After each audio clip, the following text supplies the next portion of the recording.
كثيرا.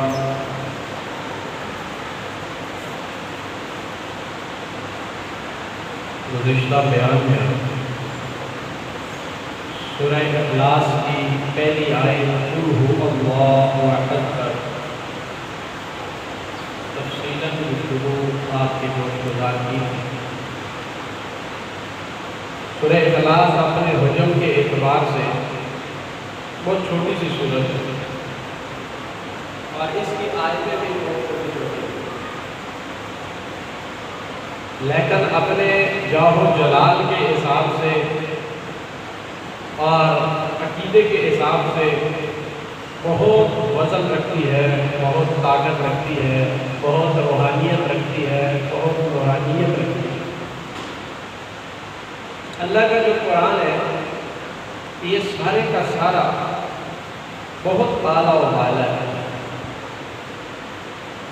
اور یہ کیوں نہ ہو کہ اللہ تبارک و تعالی نے یہ ارشاد فرمایا بل ہوا قرآن مجید فی لوح محفوظ. لوح محفوظ اللہ کے پاس ایک ایسی کتاب ہے جو ازل سے ہے اور تا ابد رہے گی. اس کتاب میں ہر چیز نہیں ہوتی، خاص چیزیں درج ہیں. ان خاص چیزوں میں یہ کتاب اللہ جو ہے یہ بہتر ہے. اور اللہ نے دشمنان اسلام کو جب سمجھایا تو انہوں نے کہا کہ آپ ختم اس چیز کو کر سکتے ہیں تو محفوظ نہ ہو. قرآن کریم کو ہم نے لوح محفوظ کے اندر محفوظ کر دیا ہے اور یہ تا ابد محفوظ ہی رہے گا، یہ ختم نہیں ہو سکتا. تو اس لیے اس کتاب کا ایک ایک لفظ اعلیٰ و بالا ہے. یہ ہماری بدقسمتی ہے کہ ہم اس کو سمجھنے کی کوشش نہیں کرتے. آج کے زمانے میں 97% مسلمان ایسے ہیں جو قرآن کو سمجھنے کی کوشش ہی نہیں کرتے. 1% لوگ کوشش کر رہے تھے دیندار طبقے کو چھوڑ کر عوام الناس میں قرآن سمجھنے، قرآن سننے، درس قرآن سننے اور قرآن کا ترجمہ پڑھنے اور سننے کا شوق ختم ہو گیا.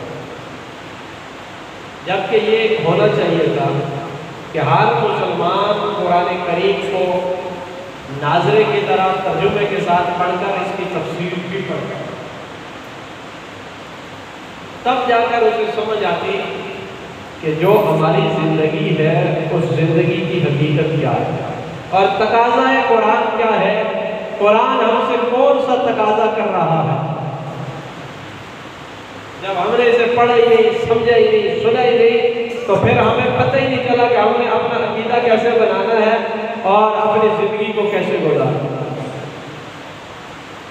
سورہ اخلاص کو آپ سمجھتے ہیں نا، اخلاص کسے کہتے ہیں؟ عام انداز میں کہتے ہیں کہ بندے کا اخلاص اچھا ہونا چاہیے، اخلاق اچھا ہونا چاہیے. تو اللہ نے اس سورت کا نام اخلاص بھی رکھا اور اسے سورہ توحید بھی کہتا ہے. یہ لفظ اللہ الصمد یہ دوسری آیت ہے. اللہ اور صمد دو چیزیں. اللہ اس میں ذات ہے. اللہ کا جو ذاتی نام ہے وہ کیا ہے؟ اللہ. اللہ یہ ہمارے پروردگار عالم کا ذاتی نام اللہ ہے اور 99 صفاتی نام ہے. یہ جو ذاتی نام ہے یہ سب پر بھاری ہے اور سب سے زیادہ اس کی طاقت ہے، سب سے پاورفل ہے. پھر اپنی تخلیق کے انداز میں وہ کہیں رازق ہے، کہیں خالق ہے، کہیں مالک ہے، کہیں جبار ہے، کہیں قہار ہے، کہیں رزاق ہے، کہیں مصور ہے. یہ اپنی ترتیب کے حساب سے انہی ناموں میں دوسرا نام صمد ہے. اللہ الصمد. آپ عام آدمی جو نماز پڑھتے ہیں وہ تو تقریباً ہر رکعت میں سورہ اخلاص پڑھتے ہیں. انہیں زیادہ صورتیں یاد نہیں ہوتی وہ سورہ اخلاص کو میں یاد ہوتی ہے اور وہ ہر نماز میں پڑھتے ہیں، لیکن سورہ اخلاص کا ترجمہ انہیں یاد نہیں ہے۔ تو سورہ اخلاص ہم سے تقاضا کیا ہے؟ نماز پڑھنے والا سورہ فاتحہ اور سورہ اخلاص کو اگر پوری طرح سمجھ لے تو اس کی زندگی بن جائے۔ اللہ یہ اس میں ذات ہے، اللہ کا اپنا نام اللہ ہے، پھر اس کے صفاتی ناموں میں یہاں جو دوسرا نام ذکر کیا وہ صمد ہے۔ اللہ اسے کہتے ہیں جو کائنات کا بنانے والا، جسے سورہ فاتحہ میں تعارف یوں کرایا الحمدللہ، تمام تعریفیں اللہ کے لیے ہیں۔ رب العالمین، اللہ کون ہے؟ جو رب العالمین ہے۔ اللہ وہ ہے جو رب ہے پورے عالم کا، اور عالم کیا ہے؟ کہ اللہ نے جتنی مخلوقات ہم پر آشکار کی ہے، اللہ نے جتنے اس دنیا کے نقشے پر مخلوقات کو سجایا ہے، اللہ تنے تنہا ان کا رب ہے۔ الحمدللہ، تمام تعریفیں اللہ کے لیے ہیں۔ رب العالمین، جو پورے عالم کا رب ہے، زمین والوں کا رب، آسمان والوں کا رب، زیر زمین بسنے والوں کا رب، آسمان کے اوپر رہنے والوں کا رب، فضا و ہوا میں اڑنے والوں کا رب، جو کچھ بھی ہے سب کچھ کا رب کون ہے؟ اللہ۔ اب وہاں سورہ اخلاص میں رب العالمین اللہ نے اپنا تعارف کیا، اور یہاں اللہ الصمد، یہاں ایک دوسرا تعارف کروایا۔ جیسے وہ رب ہے ویسے یہاں بتایا کہ اللہ الصمد کیا مطلب؟ اللہ بے نیاز ہے۔ اللہ کیا ہے؟ بے نیاز کسے کہتے ہیں؟ جسے کسی کی کوئی ضرورت نہیں۔ یہ ہم جتنے بیٹھے ہیں ہمیں اللہ کی ضرورت ہے، ہمیں اللہ کی ضرورت ہے۔ کوئی ایسا ہے جو کہتے ہیں اللہ کی ضرورت ہے؟ ہم سارے اس کے محتاج ہیں۔ بے نیاز جو کسی کا محتاج نہیں، اور ساری کائنات اس کی محتاج ہے۔ سمجھ کا یہ معنی ہے بے نیاز کہ ساری کائنات اس کی محتاج، اور وہ کسی کا محتاج نہیں۔ کائنات کے اندر کوئی ایک چیز بھی ایسی نہیں ہے جو اس کی محتاج ہو، کوئی چیز ایسی نہیں ہے۔ یہ جو ہوا ہے یہ بھی چلنے میں اس کی محتاج ہے، یہ جو سورج ہے یہ بھی اس کے چلنے میں محتاج ہے، یہ جو چاند کا نظام ہے یہ بھی اس کا محتاج ہے، یہ جو سمندر ہمیں بہتے ہوئے نظر آتے ہیں اور انسان یہ سمجھتا ہے یہ تو رک نہیں سکتے، لیکن وہ بھی کن کے اشارے پر جام ہو کے رہ جائیں اور ابھر پڑے، یہ اللہ کے اختیار میں۔ مالک چاہتا ہے تو چلتے ہیں، جب نہیں چاہتا تو چھوٹ جاتے ہیں۔ ثابت یہ ہوا کہ کائنات میں جتنی بھی چیزیں ہیں وہ ساری کس کی محتاج ہے؟ اور اللہ کسی کا محتاج نہیں ہے۔ اب یہ سمجھ کے کئی رنگ ہیں، صرف محتاجی نہیں ہے، بے نیازی بھی ہے۔ اطاعت تو ختم ہو گیا، بے نیاز ہو گیا۔ اب وہ ایسا بے نیاز ہے کہ اس جیسا کوئی بے نیاز نہیں، ساری دنیا اس کی نیاز مند ہے، لوگ اس کے سامنے سر رگڑتے ہیں۔ جبین نیاز زمین پر رگڑ کر اسے راضی کرتے ہیں، اور وہ ایسا سمجھ بے نیاز ہے کہ 100 سال کے مشرک کو بھولے ہوئے زبان کے نکلے ہوئے لفظ پہ بھی معاف کرتا ہے۔ کوئی تو ساری عمر سجدے میں اسے منا نہیں سکتا، اور کسی کا ایک رسم اسے راضی کر جاتا ہے۔ سمجھ ایسا ہے، دیکھو اس نے اپنے جو رنگ دکھائے تو بے نیاز کیا ہے؟ بے پرواہ۔ اگر وہ نیاز ہو جائے، اسے ضرورت پڑ جائے، اور پھر وہ اپنی جبار والی چادر پھینک دے تو نظام کائنات درم برم،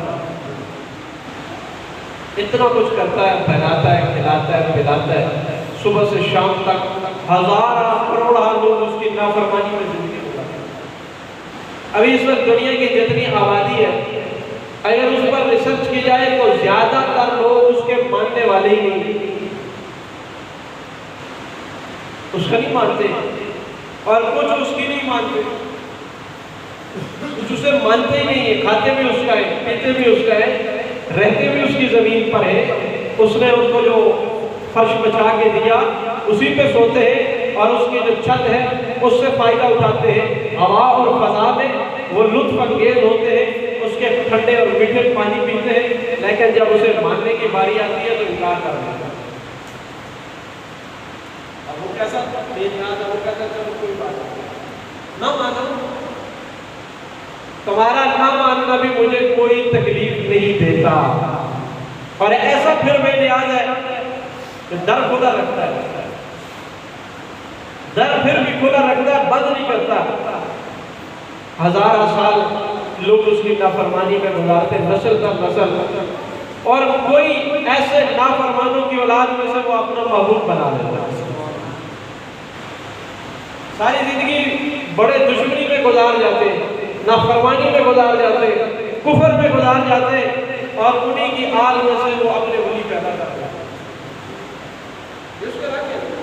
اس کو سمجھ کہتے ہیں، اللہ سمجھ، یہ سمجھ ہے، کیسا بے نیاز ہے، کیسا بے نیاز ہے، اپنے ہاتھوں سے آدم کو بناتا ہے، اپنے ہاتھوں سے آدم کو بناتا ہے، اور ایک عرصہ تک سجدہ کرنے والا فرشتہ جسے ہم ابلیس کہتے ہیں، اسے کہتے ہیں آج مجھے سجدہ نہ کرو، آج آدم کو سجدہ کرو۔ وہ یہ کہتا ہے کہ میں تو نور سے بنا ہوا اور یہ مٹی سے بنا ہوا، میں اسے کیسے سجدہ کروں؟ تو وہ پھر اس کی وہ پچھلی عبادت کو نہیں دیکھتا کہ تو نے تو چپے چپے پہ عبادت کی ہے، تو نے پتے پتے پہ عبادت کی ہے، تو جنت کے فرشتوں کا سردار ہے، وہ کہتا ہے آج سے تو لہین اور مردود ہے، اخرج، آج نکل جا، آج کے بعد تو میری نظر سے گر گیا۔ بے پرواہی ہے کہ نہیں ہے؟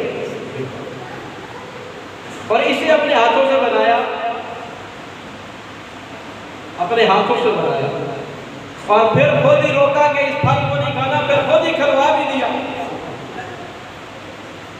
خود ہی بھلا بھی دیا کہ میں نے روکا تھا۔ اگر وہ نہ چاہے تو کوئی بھول سکتا ہے، لیکن پھر تھوڑی دیر کے لیے وہ طاقت چھین لی کہ انسان بھول جائے اور وہ کام کر گزرے جو اسے نہیں کرتے۔ وہ دکھا رہا ہے کہ میں کیسا بے نیاز ہوں، میں رنگ کیسے نکالتا ہوں۔ پھر بلا دیا، پھر کھلا دیا، اور پھر اس جنت کو دکھا کر اس جنت سے نکال دیا۔ چلو کہاں جاؤ؟ جنت کی بہاریں، جنت کی موجیں، جنت کے نظارے، جہاں پلے بڑے ہوئے، کھایا پیا، اور کہا نہیں بس آج کے بعد تیرا نظام یہاں سے ختم ہے، اور پھر ایک پہاڑ کا مطالعہ دیا، ایسا رنگ، اور پھر رلایا، پہلے بنایا، پھر بسایا، پھر وہاں سے نکالا اور خوب رلایا کہ اب تو رو جتنا رو سکتا ہے، تاکہ تیری نسل کو رونا آ جائے، میں رونے پر راضی ہو جاتا ہوں، وہ بھی میرے سامنے رونے والے ہیں۔ اب وہ روتے یا اللہ تو راضی ہو جا، لیکن اب کوئی جواب نہیں ہے۔ میں یاد کر رہا ہوں سمجھ کیسا ہے، پھر بیوی اور شوہر کو بھی ملا دیا، اور پھر ان کو اولاد کا سلسلہ بھی جاری کر دیا، اور پھر صدقے محمد کے صلح بھی کر لی اور معاف بھی کر دیا۔ ایسا ہوگا کہ نہیں ہوگا؟ اب نظام چلا، اب نظام کائنات چلا، اور پھر نوح کے ساتھ کیا اسے جو پیغام دے کے بھیجا کہ ان لوگوں کو میرا تعارف کراؤ، اور لوگوں کے دل میں پتھری آ گئی، سختی آ گئی، انہوں نے نوح کے ماننے کا انکار کر دیا اور نہ مانا۔ وہ دعوت دے رہا ہے اور لوگ مان رہے ہیں۔ کیسا نظام ہے یا اللہ، یہ دل تو تیرے قبضے میں ہے، تیرے کن اور فیکون سے کائنات کا نظام چلتا ہے، یہ تیرا بنایا ہوا بندہ کیوں منکر ہے تیرا؟ کہا یہ اصل تو میں آزما رہا ہوں اپنوں کو، جنہیں میں نے رتبے دیے ہیں، جنہیں میں نے طاقتیں دی ہیں، جنہیں میں نے مقام دیے ہیں، جنہیں میں نے اعلیٰ اور بالا بنایا ہے، ایسا تھوڑا ہی ہے کہ میں انہیں ویسے ہی چھوڑ دوں۔ برابر ایک آزمائش میں ڈالا، کہا بھائی آپ تیاری کرو، مسلمان تو یہ تھوڑے سے، ماننے والے تھوڑے سے، بیوی بھی نافرمان کروا دی، بیٹا بھی نافرمان کروا دی۔ کر سکتے ہو؟ اگر لوگ کہتے ہیں نا کہ فلاں بندہ تو بڑا مومن ہے لیکن اس کے گھر والے ٹھیک نہیں ہیں، اس کے گھر میں بڑا فتور ہے۔ حضرت مرزا جان جانان رحمہ اللہ سلسلہ نقشبند کے سردار گزرے ہیں، بڑے اعلیٰ پائے کے ولی تھے، لیکن اللہ نے بیوی ایسی عطا کی تھی کہ جب مرید پہ جاتا تھا تو وہ ڈنڈا لے کے بھگاتی تھی، کہتی چلے جاؤ یہاں سے، جیسا تو ہے جیسا تیرا پیر ہے، نکلو، کوئی پیر شیر نہیں ہے، سختی سختی۔ اب یہ آزمائش ہے کہ دنیا کہے کہ پیر ہے لیکن بیوی کہے کہ نہیں کچھ بھی نہیں ہے، آزمائش ہے کہ نہیں؟ کیا کر سکتے؟ مرید غصے ہوئے، حضرت نے فرمایا نہیں، میرے اللہ نے مجھے یہاں سے ہی تو پکڑا ہوا ہے، یہاں ہی سے تو مجھے قابو کیا ہوا ہے کہ جب گھر میں انکار ہوتا ہے تو پھر اللہ سے تعلق اور بڑھ جاتا ہے۔ گھر میں خون پڑے ہو خیر کیسے جاؤ، میں تو کہوں کہ نہیں ایسی تو پورے پر ہے۔ نوح علیہ السلام کو، پھر ابراہیم کو کہا تو میرا خلیل ہے، سمجھو بے نیاز کہتے ہیں تو میرا خلیل ہے۔ خلیل کس کو کہتے ہیں؟ دوست، تو میرا خلیل ہے۔ اب بندہ سمجھتا ہے میرا تعلق تو اللہ سے ہے اور میری دوستی تو اللہ سے ہے اور اس سے بڑا دوست کوئی نہیں، لیکن ساتھ ہی یہ کہا کہ آج اپنے بچوں کو اٹھا اور ایک چٹیل وادی میں چھوڑ کے آ، جہاں کوئی بھی نہیں۔ اور کبھی یوں کہا کہ نمرود کے ساتھ ٹکر لینی ہے تو ٹکر لیتے لیتے لیتے لیتے ابراہیم کو آگ کی تہوں میں پہنچا دیا۔ اب اتنا لڑائی ہو گئی، اتنا پان پان ہو گئی کہ ابراہیم کو آگ میں ڈالنے کے منصوبے بن گئے۔ اور وہ دیکھ رہے ہیں کہ یہ کیا کرتا ہے، میرا خلیل میرے لیے کتنی قربانی دیتا ہے، پتہ نہیں ہے لیکن دنیا کو تو دکھا رہا ہے نا کہ ہے جو خاص ہے۔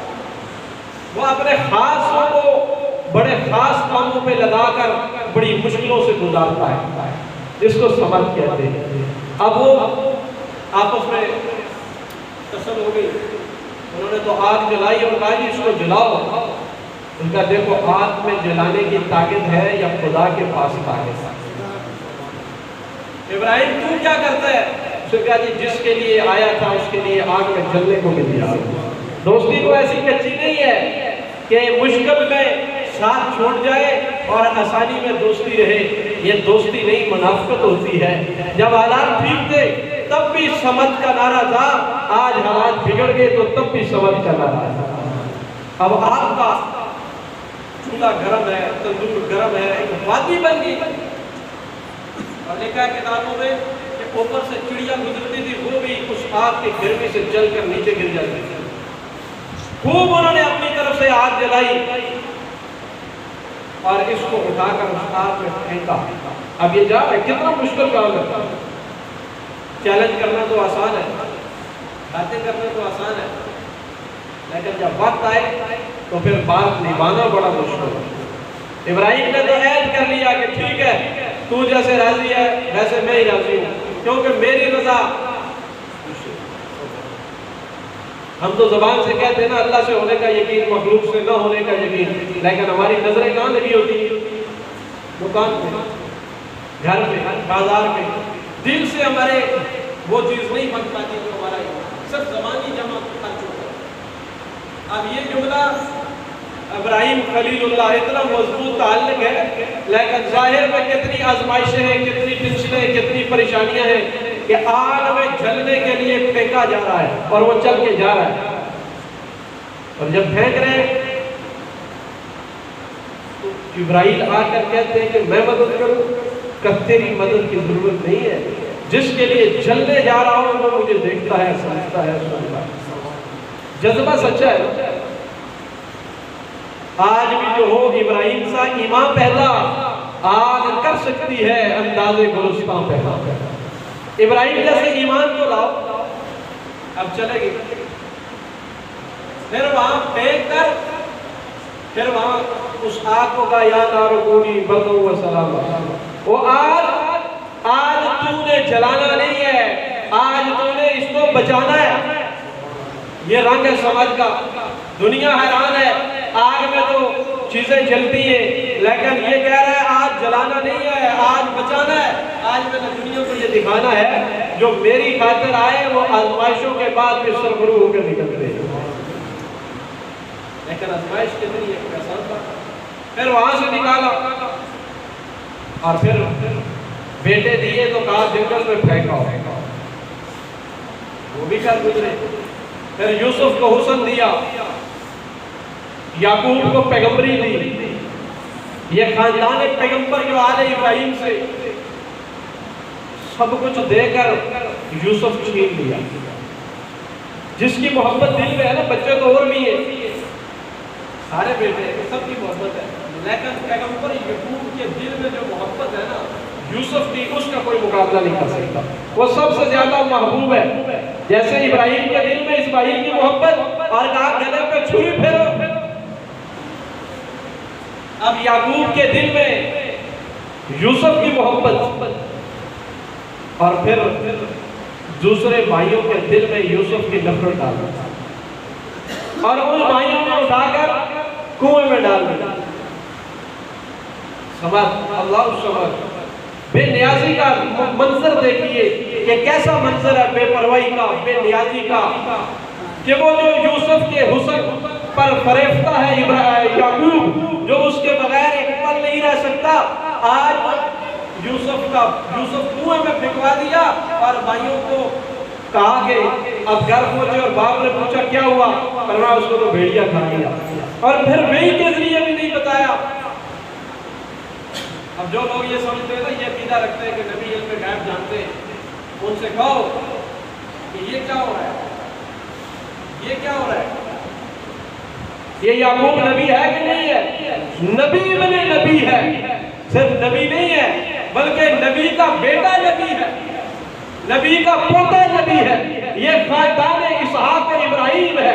ان سب میں اللہ نے نبوت کو بطور اعزاز و اکرام رکھا ہے، اور جس کے ساتھ آج کنویں میں پھینکنے کا معاملہ ہے وہ بھی کوئی معمولی نہیں، وہ حسن یوسف رکھنے والا یوسف بھی نبی ہے۔ اب یہ گھر سے لے کے جاتے ہیں، خطرہ پہلے سے موجود ہے، لیکن نہ بتانے پہ آئے تو کوئی بتا سکتا ہے؟ بات سمجھ آ رہی ہے کہ نہیں؟ میں آپ کو اللہ اس کا مد سمجھا رہا ہوں کہ وہ کیسا بے نیاز ہے۔ اب وہی نہیں بھیجی، بیٹے آگے، شک تو تھا لیکن شک پر فیصلے تو نہیں ہو سکتے۔ اب وہ کنویں میں پڑا ہے، بھائیوں نے قمیص لائی اور کہا جی بھیڑیا کھا گیا ہے، اور باپ رونے لگا ہے، آج گریہ فغاں ہے جدائی یوسف میں کہ وہ میرا حسن و جمال کا پیکر بچہ، وہ میرا حسین بچہ، وہ ہونے والا نبی بچہ جس نے خواب سنائی تھی، اور یعقوب کو پتا تھا کہ اس کو جب سجدہ ہو رہا ہے تو سمجھو کہ یہ معمولی آدمی نہیں ہے، اللہ نے تاج نبوت اس کے سر پہ رکھا ہے۔ لیکن پھر بھی روئے کہ نہیں روئے؟ آئیے یوسف پہ یعقوب علیہ السلام اتنے روئے کہ آنکھوں کی بینائی چلی گئی۔ ایک طویل عرصہ گزر گیا، یہ روتا رہا، پردے پہ پردہ رہا، کوئی خبر بھی نہ آئی کہ یوسف کہاں ہے، یعقوب کہاں ہے، باپ بیٹے میں جدائی ہے۔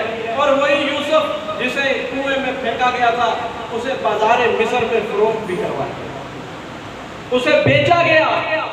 اللہ اکبر، وہ نبی، وہ حسین و جمیل آج بازار مصر میں بک رہا ہے، غلام بن کے، کہ اس کا ولی وارث ہی کوئی نہیں، لاوارث ہے، لاوارث، کیونکہ وارث کو بکتے نہیں ہے، تو انہوں نے کہا کہ اس کو تو کنویں سے نکالا ہے، اس کا تو وارث ہی کوئی نہیں ہے۔ اللہ نے کہا اس کا وارث میں ہوں، یوسف میرا صدیق ہے۔ آج وہ بازار مصر میں بکا۔ پہلی آزمائش کہ آپ کو بھائیوں نے تنگ کیا اور کنویں میں پھینکا۔ دوسری آزمائش کہ آج مصر کے بازار میں بک گیا۔ یہ کوئی آسان کام نہیں ہے کہ انسان بک جائے اور اسے کوئی خرید لے، وقت کا نبی ہے لیکن بازار مصر میں فروخت ہو چکا ہے، اور ادھر باپ رو رو کے نبی نہ ہو چکا۔ اور پھر تیسری آزمائش کہ وقت کے بادشاہ نے خریدا۔ یہ بھی ایک آزمائش ہے عام آدمی سے تو پالا پڑ جائے تو گزارا ہو سکتا ہے، لیکن بادشاہوں سے کون گزارا کرتا ہے؟ اور پھر وہاں زلیخا کا فتنہ بھی سر آ گیا۔ جب کچھ بڑے ہوئے تو یوسف کے حسن پر دنیا فریفتہ ہے، اور جب لایا جاتا ہے تو چہرے پہ نقاب کر کے لایا جاتا ہے۔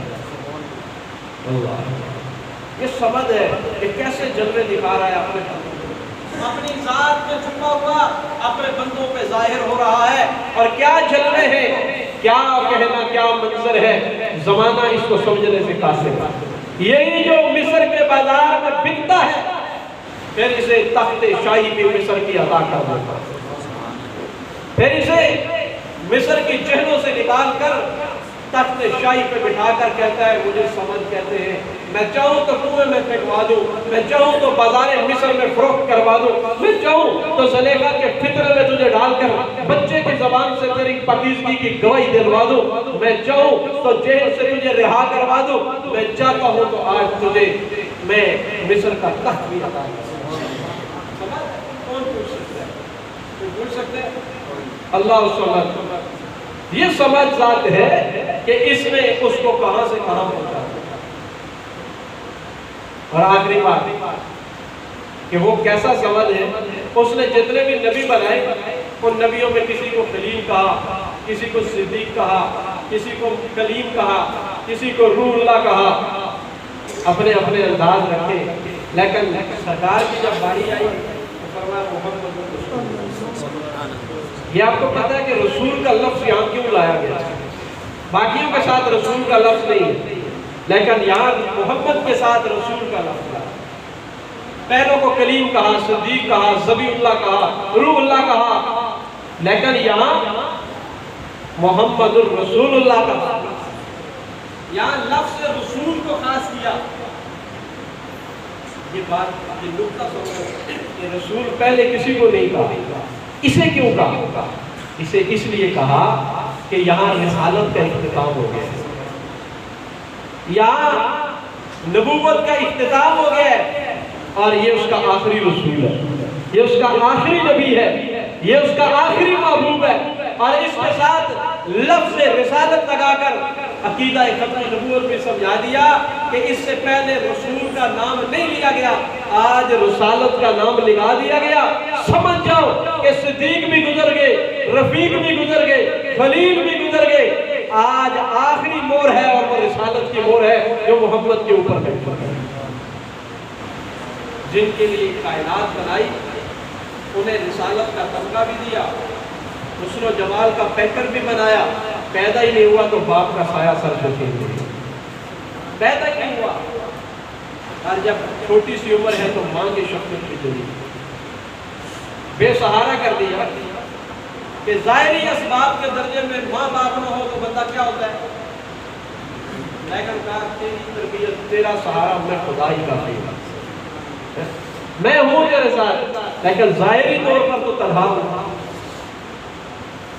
اب اسی تنہائی کے بعد جب اعلان نبوت کروایا تو اس سے پہلے مکے کا ایک ایک آدمی ایسا تھا جو اس پر فریفتہ تھا، کوئی ایک بھی ایسا نہیں تھا جو دشمن تھا، لیکن اعلان نبوت کروا کے پتھر مروا دیا، شب ابی طالب کی گھاٹی میں بند کروا دیا، طائف میں اس اپنے محبوب کو جس کے لیے اگر اللہ اسے نہ بناتا تو یہ کائنات نہ بنتی، یہ حسن و جمال جس کسی نے کہا یوسف کو دیکھیا تے انگلیاں کٹیاں، محمد کو دیکھ کے غلامہ جانا وار سکے، ایسا حسن و جمال ہے دیکھنے والے پاگل نہیں ہوئے، دیکھنے والے ہوش میں سب کچھ قربان کر گئے، ایسا حسین و جمیل، لیکن طائف کی وادی میں بلایا اور سرکشوں کو چھوڑ دیا، چاہتا تو ان کو مروڑ کے رکھ دیتا، لیکن آج حبیب خدا کے جوتوں میں خون ہے اور آپ کے خون سے زمین طائف رنگین ہے، اب خدا دیکھ رہا ہے اور مصطفیٰ کا خون ہے،